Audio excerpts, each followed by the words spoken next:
고린도후서 1장 3절 5절 말씀을 근거로 해서 위로라는 말씀으로 하나님의 말씀을 증거하겠습니다.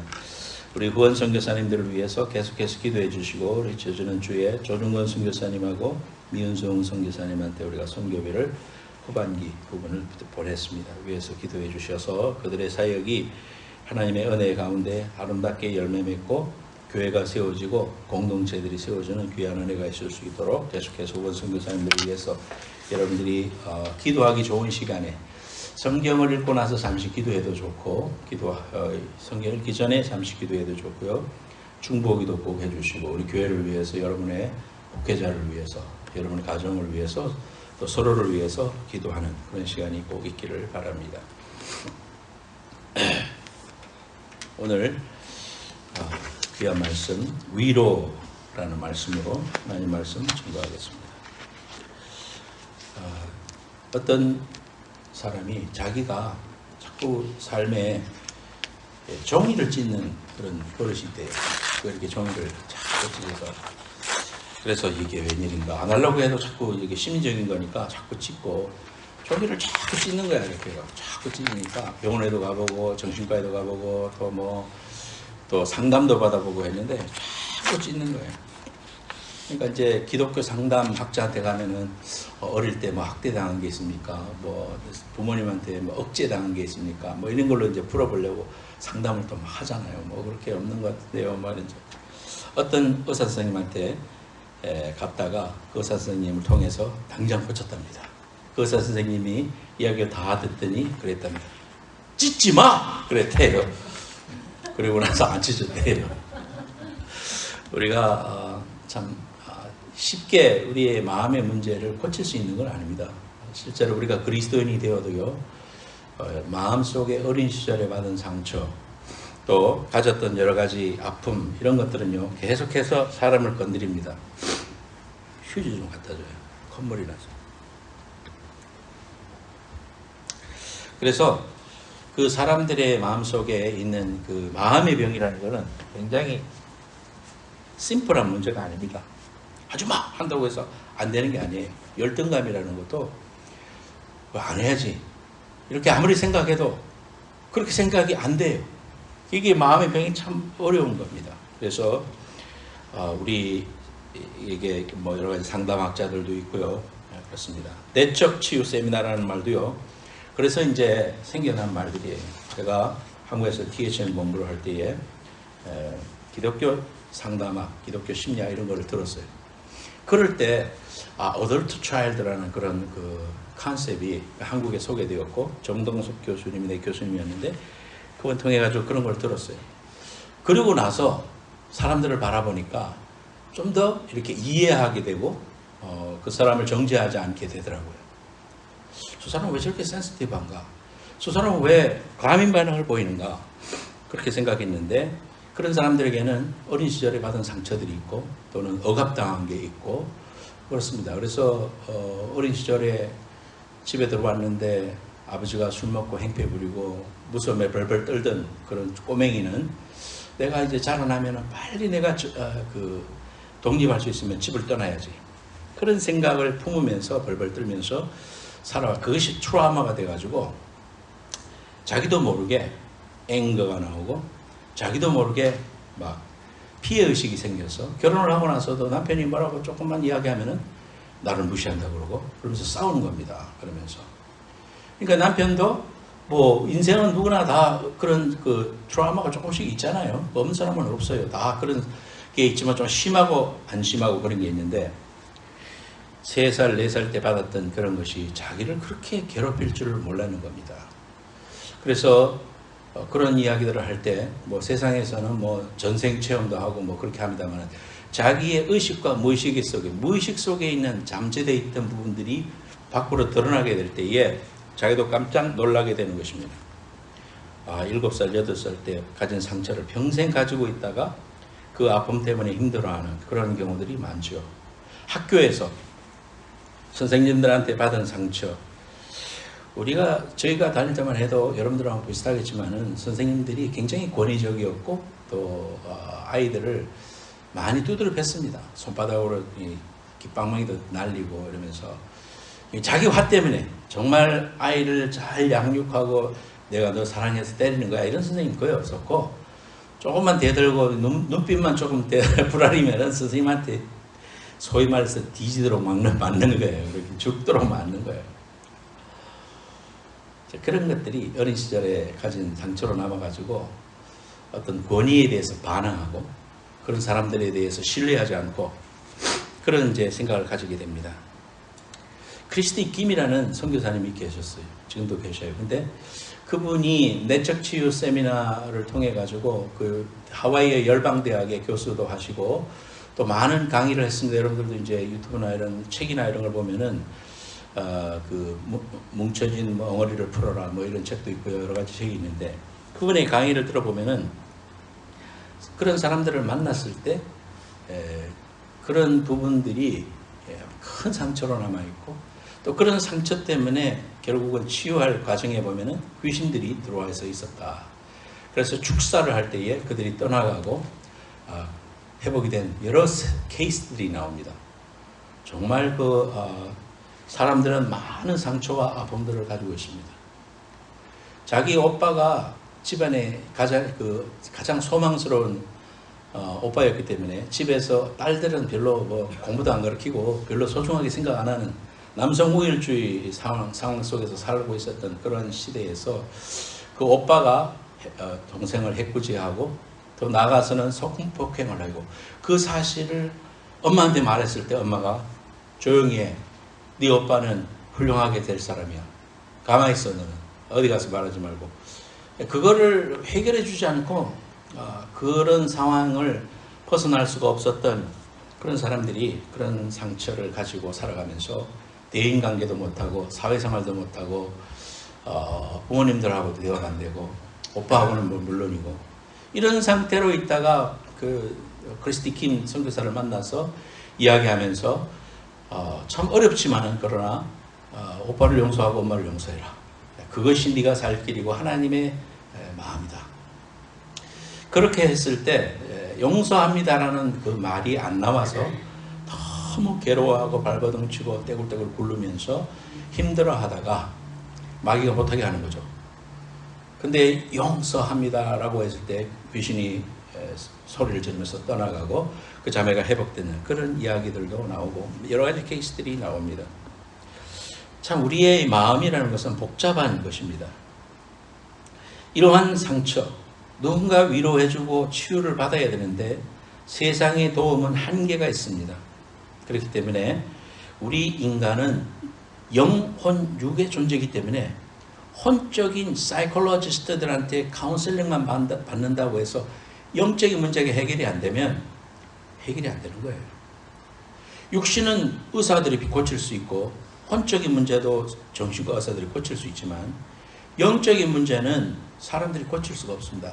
세상의 방법으로 안 돼요. 영을 치료해 주시는 하나님을 제대로 만나고 또 하나님 안에서 구원받고 난 이후라도 우리가 하나님으로부터 치유를 받아야 우리의 위로자 하나님을 만날 때 비로소 문제를 치료받을 수 있다는 사실입니다. 우리가 살아가면서 이러한 순간들이 많이 영적인 도전이 오고 할 때도 계시록 2장 11절 말씀해 보면 또 여러 형제가 어린 양의 피와 자기의 증거하는 말을 인하여 저를 이기었으니 그들은 죽기까지 자기 생명을 아끼지 아니하였도다.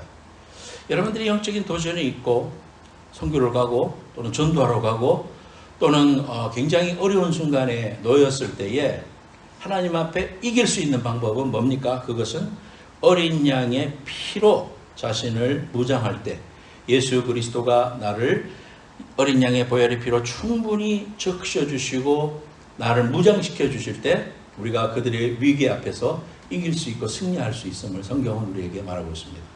또한 우리 스스로 너무 low self-esteem이 낮아가지고 자존감이 너무 낮아가지고 나는 못생겼다, 나는 뭐 정말 객관적으로 봐도 못생겼다, 주관적으로 봐도 정말 못생겼다, 뭐 이런 생각으로 자기 얼굴을 이렇게 거울에 보면서 자기가 정말 별것 보잘것없는 존재라고 자꾸 자신을 학대하고 자기를 때리려고 하는 그런 경우가 있습니다. 그럴 때 우리는 하나님을 믿고 나서 하나님의 말씀을 통해서 치유를 받아야 돼요. 시편 139편 14절 말씀에 보면 기록하였으되 주께서 나를 지으심이 신묘막측하시도다. 어메이징 하시도다 이 말이에요. 하나님이 우리를 지으시고 좋으셨다 그랬죠. 신묘막측하시도다. 이것은 한자 말이지만 정말 어메이징 하시고 미러클이다. 이렇게 말하고 있는 것과 마찬가지입니다. 그러므로 여러분들이 거울 앞에 섰을 때도 하나님이 나를 지으시고 보시기에 좋았더라 하셨고, 하나님이 나를 사랑하시되 독생자를 죽이시기까지 나를 사랑하시고 내 모습을 보시고 정말 어메이징하다고 말씀해 주시는, 신묘막측하다고 하시는 하나님의 그 사랑을 인하여 정말 존귀한 존재구나. 정말 하나님이 나를 보시고 이쁘다고 하시고 잘생겼다고 하시고 너 착하다고 하시고 너는 다른 것으로도 바꿀 수 없는 존재야 라고 말씀해 주시는 하나님의 음성을 들을 때 그것이 마음속에 확신되어지고 믿음으로 붙잡게 되면 치유를 받게 되는 거예요. 높은 자존감이 생기게 되고 하나님이 나를 향한 마음을 알게 되는 거예요. 왜 세상 사람들의 말에 넘어지고 친구들의 말에 넘어지고 가까이 지내는 사람들의 말 한마디에 자빠지느냐? 우리 인생은 참 연약하기 짝이 없어서 그래요. 그럴 때마다 우리의 혼이 넘어지고 우리의 육신이 넘어지고 우리의 마음이 넘어질 때에 하나님의 말씀을 통해서 일어서고 하나님의 말씀을 통하여 악한 마귀를 결박시키고 하나님의 전신갑주를 입고 하나님의 위로를 받아서 여러분의 영혼육이 온전히 치유함 받고 하나님의 위로를 받는 능력의 백성들 되시기를 예수님 이름으로 축원합니다. 첫 번째로는 1장 3절 말씀을 통해서 위로의 하나님이시다 이렇게 말씀하고 있습니다. 찬송하리로다. 그는 우리 주 예수 그리스도의 하나님이시요 자비의 아버지시요 모든 위로의 하나님이시며. 여러분들 신앙생활 왜 합니까? 성경 왜 읽습니까? 기도 왜 합니까? 중요한 이유는 뭐냐 하면 하나님을 더 알기 위해서예요. 하나님의 마음을 알고 하나님의 뜻이 뭔지 알고, 그래서 내 삐뚤어진 마음과 내 삐뚤어진 생활 방식과 내 잘못된 생각들을 고치고 하나님 닮아가는 게 목적입니다. 그 일을 위해서 하는 건데 우리는 예수 믿고 나면 하나님을 이용해서 내 욕심을 이루려고 하는 이러한 생각이 더 많아지는 그런 환경에 살아가고 있어요. 그래서 하나님을 믿었는데 왜 우리 집안이 이렇게 어렵습니까? 하나님을 내가 믿었는데 낙심했습니다. 그런 이야기를 하는데 하나님이 누구신지 몰라서 그래. 하나님은 참으로 오늘 말씀에 그리스도의 하나님이시요 자비의 아버지시요 모든 위로의 하나님이시다 그랬습니다. 복음성가 가운데서도 내 눈물 씻어주시는 예수, 복된 예수, 이런 찬송이 있지요. 그분은 우리의 눈물을 씻어주시고 우리와 함께 계시고 우리에게 말씀해 주시고 계시기 때문에 두려워할 것이 없습니다. 인생에서 여러 가지 어려운 순간을 만나도 하나님이 나와 함께 하시지, 이 상황을 분명히 하나님께서 나와 더불어 이기게 해주시겠지, 그리고 또 너무 큰 시험이면 넘어가게 해주시겠지, 피할 길을 내게 해주시겠지, 아니면 이기게 해주시겠지. 이러한 생각들을 통해 가지고 우리가 넉넉히 이길 수가 있습니다. 염려할 것이 없습니다. 여러분, 사도 바울이 오늘 이 고린도후서의 말씀을 썼지 않습니까?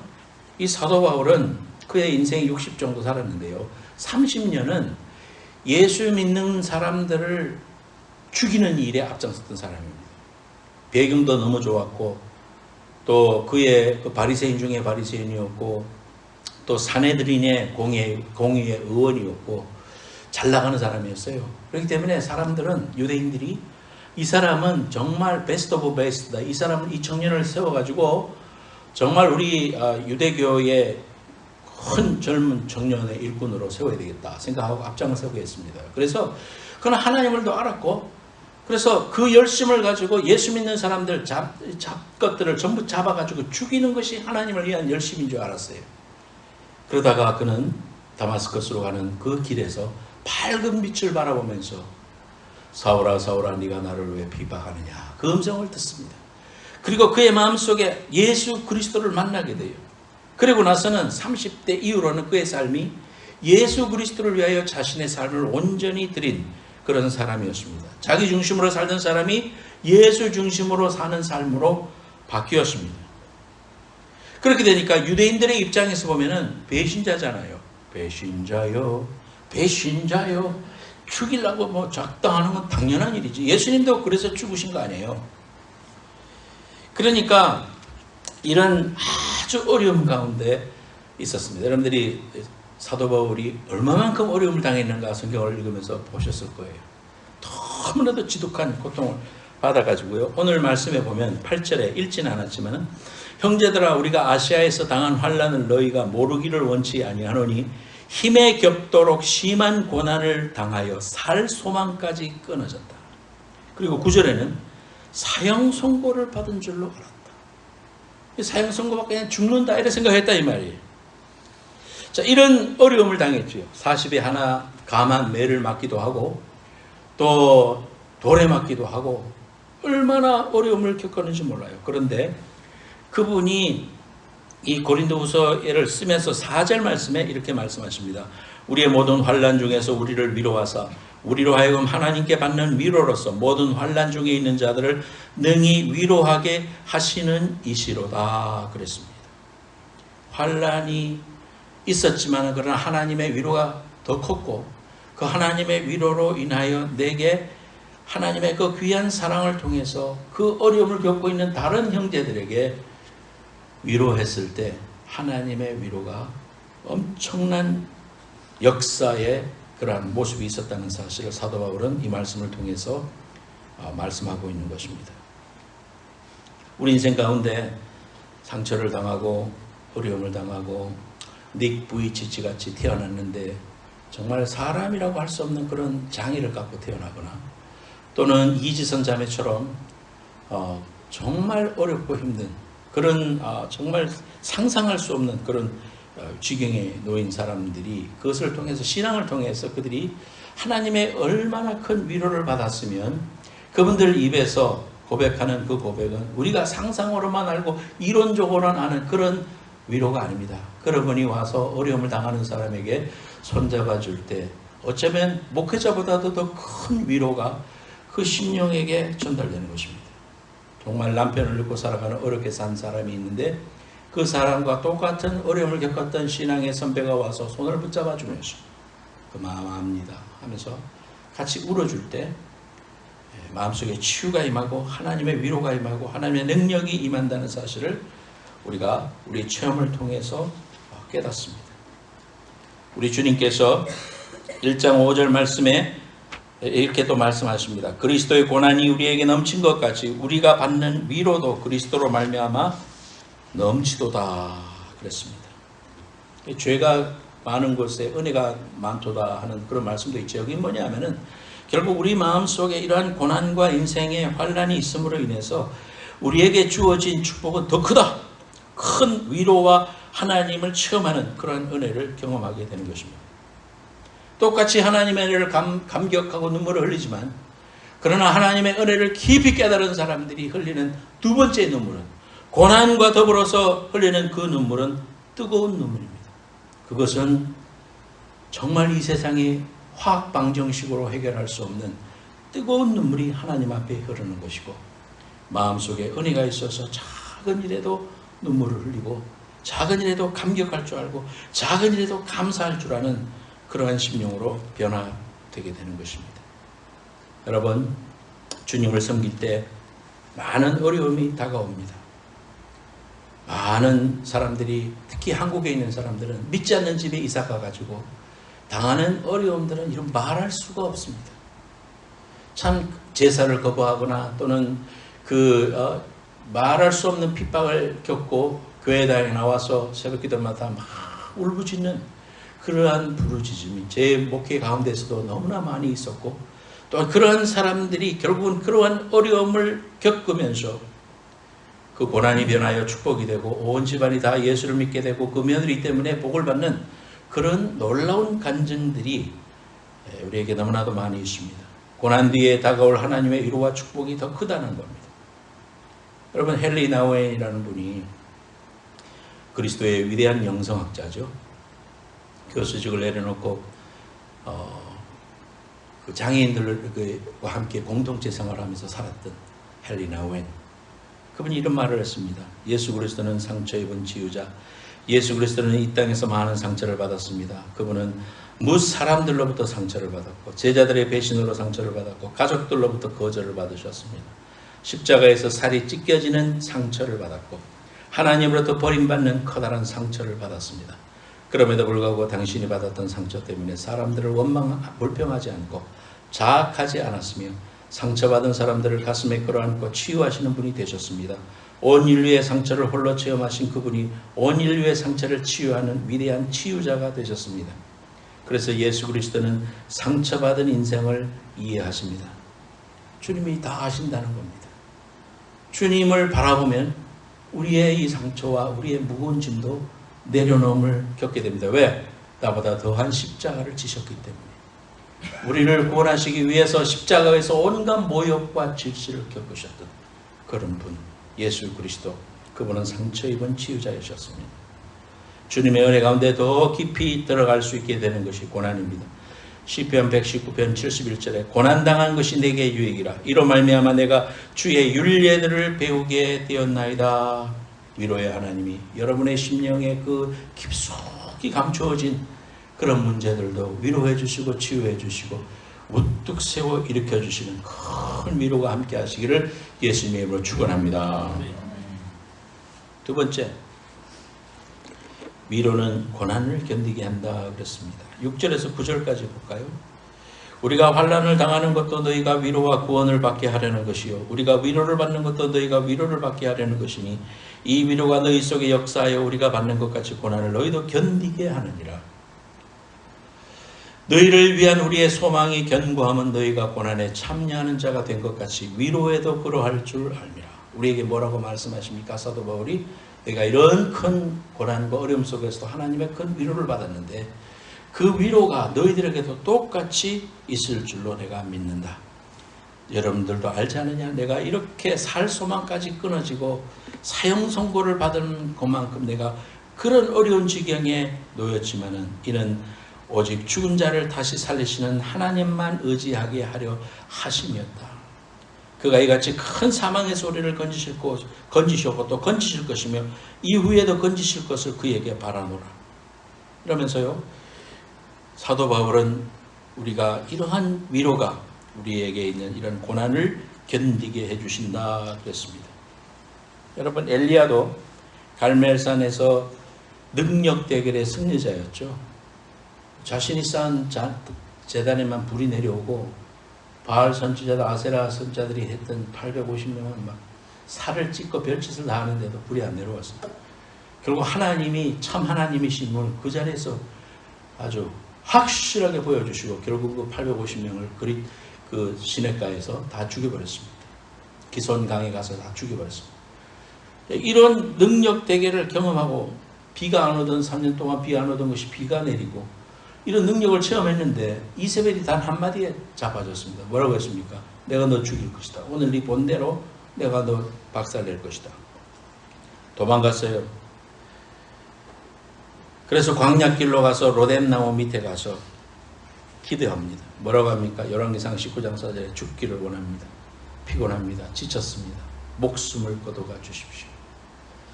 참 인생이 그렇게 연약하고 미약한 존재예요. 말 한마디로 인생은 넘어질 수도 있는 정말 연약한 그릇들입니다. 하지만 우리가 꼭 기억해야 할 것은 이 엘리야를 하나님께서 엘리야가 부르짖을 때 하나님 너무나 피곤합니다. 지쳤습니다. 죽기를 원합니다 할 때에 위로해 주시고 떡을 먹여 주시고 까마귀를 통해서 공급해 주시고 시냇가에서 물을 마시게 해 주시고 쉬게 해 주심으로 인해서 회복을 경험합니다. 욥기에도 보면은 내가 죽기에 대하여 귀로만 들었사온데 이제는 눈으로 주를 배움나이다. 그러므로 내가 스스로 거두어 드리고 티끌과 재 가운데 회개하나이다. 우리가 고난을 당하고 어려움을 당하면 용기를 가질 뿐만 아니라 하나님 앞에 회개하는 것입니다. 하나님, 믿음으로 산다고 살았지만 하나님 보시기에 부족한 것이 있었습니까? 내 인생 가운데 고쳐야 될 것이 있습니까? 하나님, 숨겨진 죄악이 있습니까? 회개합니다. 나를 불쌍히 여겨 주옵소서. 그럴 때 하나님이 우리를 은혜 가운데 인도해 주신다. 고난이 축복이 된다. 그렇게 말씀하고 계세요. 로마서 5장 3절에서 4절에도 다만 이뿐 아니라 우리가 환난 중에도 즐거워하나니 이는 환난은 인내를, 인내는 연단을, 연단은 소망을 이루는 줄 알미로라 그랬습니다. 위로는 고난을 이기게 해주십니다. 하나님의 큰 위로가 여러분의 현장 속에 충만히 임하시기를 예수님의 이름으로 축원합니다. 세 번째는 안고 가시는 하나님이시다. 그렇게 말씀해 주시고 계십니다. 하나님은 우리가 우리의 힘으로 걷지 못할 만큼 험한 길을 가거나 우리의 능력으로는 뛰어넘지 못할 시련을 만날 때 우리는 하나님 어디 가셨대? 함께 가셨었는데 진짜 어려울 때는 하나님 어디 가셨대? 우리 그렇게 생각할 수 있습니다. 어떤 시인이 시를 썼죠.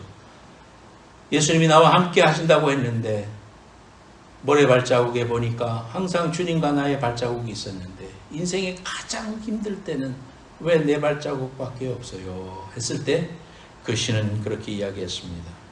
네가 힘들어 넘어졌을 때 너를 안고 간 내 발자국이란다. 그렇게 말씀하셨다고 하죠. 비슷한 말씀이 있어요. 호세아서 11장 3절에도 그러나 내가 에브라임에게 걸음을 가르치고 내 팔로 안았음에도 내가 그들을 고치는 줄을 그들은 알지 못하였도다. 여러분, 우리를 안고 가시는 그 하나님, 우리의 시련의 광야 속에서도 우리를 끌어안아 주시고 우리와 동행해 주시는 절대적인 사랑과 보호하심이 나와 항상 동행한다는 사실을 여러분 항시도 잊어서는 안 돼요. 마귀는 와서 그 사실을 망각하게 하고 또 아니다 아니다 하면서 온갖 말로 나를 속이려고 할 때도 하나님의 말씀을 붙잡아야 돼요. 아니다. 하나님이 나와 함께 하시고 나를 안고 가실 만큼 나를 십자가에서 아들을 죽이시면서까지 아들이 엘리 남아서 사박단이라고 하나님이 나를 어찌하여 버리시나이까 할 때에 그 아들의 부르짖음을 외면하시고 우리를 위하여 외면하셨던 하나님 아버지의 크신 사랑이 우리를 붙잡고 있음을 여러분 꼭 의지하고 여러분 우리를 안고 가시는 그 하나님의 큰 위로가 함께 하시기를 예수님의 이름으로 축원합니다. 우리가 이런 하나님의 사랑, 하나님이 나를 안아주심에도 불구하고 그 사랑을 알지 못하고 원망불평하고 하나님을 거역한 우리 이스라엘 백성들처럼 그렇게 어리석게 살 수도 있어요. 하나님의 도움 없이 내 힘으로 여기까지 왔다고 생각하고 내 노력으로 내가 수고해서 이만큼 성공했다고 그렇게 말합니다. 얼마나 가소로운 순간인지 몰라요. 우리 인생이 교만하여 그렇게 말할 수 있는 인간들이에요. 우리가 회개해야 됩니다. 매 순간 하나님 앞에 야 나에게는 의가 없구나. 하나님의 절대적인 사랑으로 하나님의 은혜로 내가 구원받았구나 알면서 내가 바닥에 엎드려질 때 하나님은 또다시 우리에게 말씀해 주십니다. 그렇다. 그렇지만은 내가 네 영혼을 사랑하고 너 때문에 기쁨을 이기지 못하고 너 하나를 구원하기 위하여 2000년 전에 내가 이 땅에 왔단다 하시면서 우리의 존재 가치를 다시 일으켜 세워주셔요. 너로 인하여 기쁨을 이기지 못하시며 즐거워하실 것이라고 우리에게 말씀해 주셔요. 그래서 우리는 최고로 낮아짐을 경험하면서도 도리어 우리는 하나님의 위대한 존재라는 사실을 또한 우리가 알게 돼요. 이러한 하나님의 은혜 때문에 우리의 인생 가운데 우리를 보호하시고 먹이시고 입히시는 그 하나님을 우리가 날마다 경험하게 되는 곳이에요. 생명의 삶 12호로에 보면은 MBC 기자하다가 목사님 되신 조정민 목사님이 이런 글을 썼어요. 사람들 사이에는 언제나 갈등과 문제가 일어납니다. 인간은 부족한 존재이기 때문입니다. 구원은 이 부족함에서 벗어나는 것입니다. 어린아이에게는 10,000원도 큰 돈이지만 재벌에게는 1,000억원도 성에 차지 않는 부족한 돈입니다. 자기중심적인 사람은 늘 부족함을 느낄 수밖에 없습니다. 늘 부족하기 때문에 자기 능력을 극대화해 남의 것까지 빼앗아서라도 자기를 충족시키고자 합니다. 성경은 이것을 죄라고 말합니다. 어떤 면에서 보면 구원은 이 부족함에서 건진받는 것입니다. 이것이 어떻게 가능할까요? 무한의 영원에 접속되어야 합니다. 전구는 스스로 빛을 내는 존재가 아닙니다. 누군가 스위치를 켜야 빛을 냅니다. 전구를 빛나게 하는 건 전기입니다. 우리 영혼에게 전기는 하나님입니다. 하나님께 접속되어야 빛을 낼 수 있습니다. 가난아기는 엄마 품에 있으면 안심합니다. 엄마 품 안에 있는 아기는 어떤 상황에서도 부족함에 시달리지 않습니다. 그러나 악인은 실제로 아무것도 소유하고 있지 않습니다. 우리도 마찬가지입니다. 하나님 안에 거하는 것으로 족하게 됩니다. 하나님을 안다는 것은 그분과 하나가 되었다는 것이요, 그분이 내 안에 계신다는 의미입니다. 곧 구원입니다. 하나님과 함께할 때 우리는 부족감, 결핍감, 불안감으로부터 자유롭게 됩니다. 세상을 이기는 초월적 삶이 비로소 시작됩니다. 찬송 부르겠습니다. 다음 주가 우리가 이제 감사절로 지키겠는데요, 우리가 감사한 마음으로 이 찬송 부르겠습니다. 감사해.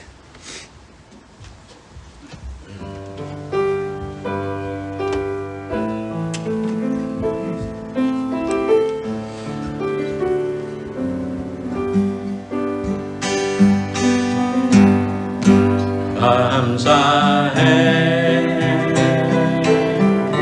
시험이 닥쳐올 때에 주께서 인도하시니